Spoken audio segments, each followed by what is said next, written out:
আমির খানের তৃতীয় বিয়ের গুঞ্জন, কিন্তু পাত্রীকে বলিউডের মিস্টার পারফেকশনিস্ট খ্যাত অভিনেতা আমির খান অভিনয়ের পাশাপাশি তার ব্যক্তি জীবন নিয়েও রয়েছে নানা রকম সমালোচনা।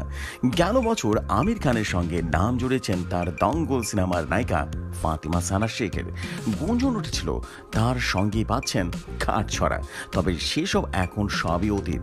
চাউর হয়েছে নতুন প্রেমে বুঝেছেন মিস্টার পারফেকশনিস্ট। এর মধ্যেই নাকি পরিবারের সঙ্গে দেখাও করেছেন সে নারীর।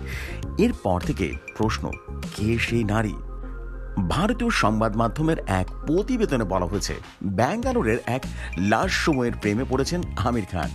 এতটাই নাকি সিরিয়াস এই সম্পর্ক নিয়ে যে সম্প্রতি পরিবারের সঙ্গে পরিচয় করিয়ে ফেলেছেন মনের মানুষকে।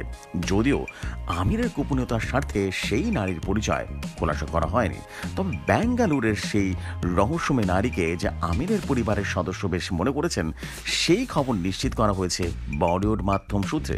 অতঃপর সেই নারীর সঙ্গে আমিরের জীবনের নতুন ইনিংস শুরু করা হয়। এখন শুধুমাত্র অপেক্ষা। এদিকে বিচ্ছেদ এতদিন পরেও প্রাক্তন স্ত্রীর সঙ্গে সুসম্পর্ক বজায় রেখেছেন আমির খান। প্রথম স্ত্রী রীনা দত্ত হক এবং দ্বিতীয় স্ত্রী কিরণ রাও, দুই প্রাক্তনের ক্ষেত্রেই বন্ধুত্ব কিন্তু অটুট রয়েছে। শুধু তাই নয়, নিয়ম করে তাদের দুজনের সপ্তাহে দেখাও করে। এমনই সব ইন্টারেস্টিং ভাইরাল নিউজ এবং বিনোদন নিউজ পেতে রেডিও শহরের সাথেই থাকুন।